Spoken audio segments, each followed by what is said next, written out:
बसा जरा. सन्मान्य मंत्री महोदय, दिनांक 15 मार्च 2024च्या संच मान्यते संदर्भातील शासन निर्णयात योग्य ते बदल करण्याबाबतचा माझा लक्षवेधी तारांकित प्रश्न आहे.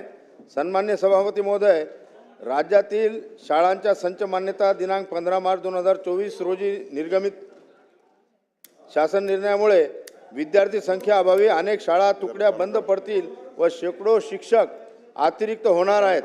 सन्मान्य सभापती महोदय, दिनांक 15 मार्च 2024चा शासन निर्णय उच्च न्यायालयाने वैध ठरवलेला असला तरी सामाजिक परिस्थिती लक्षात घेता गोरगरीब मोलमजूर विद्यार्थ्यांच्या शिक्षणासाठी स्थानिक स्वराज्य संस्थांच्या शाळा तसेच अनुदानित मराठी शाळा टिकणे आवश्यक आहे. त्यामुळे सन्मान्य सभापती महोदय, ग्रामीण आदिवासी व दुर्गम भागातील शाळा बंद पडतील, तेथील विद्यार्थ्यांचे शैक्षणिक भविष्य काय राहील? माझा दुसरा प्रश्न असा आहे की सदर शासन निर्णयामुळे राज्यात 18 ते 20 हजार अनेक शिक्षकेतर कर्मचारी अतिरिक्त होतील, त्यांच्या समायोजनाची शासनाचं काय त्या ठिकाणी दृष्टिकोन आहे?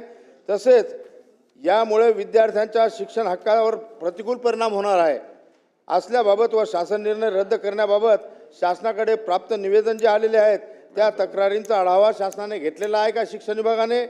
त्याचप्रमाणे उत्तरादाखल 26 मार्च 2025चा दाखला दिलेला आहे. त्यानुसार 15 मार्च 2024च्या संच मान्यतेनुसार संच मान्यतेमध्ये 0 पदं दिसत आहेत. मग त्या बाबतीत शासन काय करणार आहे? ज्या ठिकाणी 0 पदं दिसून राहिलेले आहेत त्या 26 मार्च 2025चा जो शासन निर्णय आपण पत्र काढलेला आहे त्या पत्राचा कुठल्याही प्रकारचा फायदा या 15 मार्च 2024च्या शासन निर्णयात होणार नाही. या ठिकाणी माझा प्रश्न असा आहे, असल्यास अशा सदर शासन निर्णयातील गंभीर त्रुटी व प्रत्यक्ष परिणाम लक्षात घेता तो पूर्णतः रद्द करण्यात यावा. आणखी नवीन वस्तुनिष्ठ व न्याय संच मान्यता धोरण तयार करण्याचा शासनाचा या ठिकाणी विचार आहे का? मंत्री महोदय, दिलेल्या सूचना आपल्याला लागू आहेत. थेट प्रश्न विचार, सांगा, उत्तर द्या. सभापती महोदय, सन्मान्य सदस्य किरण सरनाईक साहेबांनी उपस्थित केल्याच्या प्रश्नांना अनुषंगानं सांगू इच्छितो की शासनाने 15/3/2024 रोजी जो संच मान्यतेचा शासन आदेश काढला त्याविरुद्ध अनेक वेगवेगळ्या संघटना ह्या त्या ठिकाणी न्यायालयामध्ये गेल्या होत्या आणि न्यायालयात गेल्यानंतर 2 वेळा सुनावण्या ह्या संदर्भात झाल्या. एक 23/4/2025 आणि 6 मे 2025 रोजी सुनावण्या झाल्या आणि अतिरिक्त शिक्षकांच्या आंतरजिल्हा समायोजनास स्थगिती दिली होती. परंतु पुन्हा एकदा उच्च न्यायालयाने 14/11/2025 रोजी दिलेल्या निर्णयान्वये सदर याचिका निकाली काढून शासन निर्णय 15 मार्च 2024 मधल्या तरतुदी वैध असल्याचा निर्णय त्या ठिकाणी उच्च न्यायालयाने दिला. या संदर्भात एकच सांगू इच्छितो की एकही शाळा ही शिक्षकांच्या विना त्या ठिकाणी राहणार नाही. प्रत्येक शाळेमध्ये शिक्षक उपलब्ध करून देण्याची जबाबदारी शासनाची आहे आणि शासन ती जबाबदारी पार पाडेल.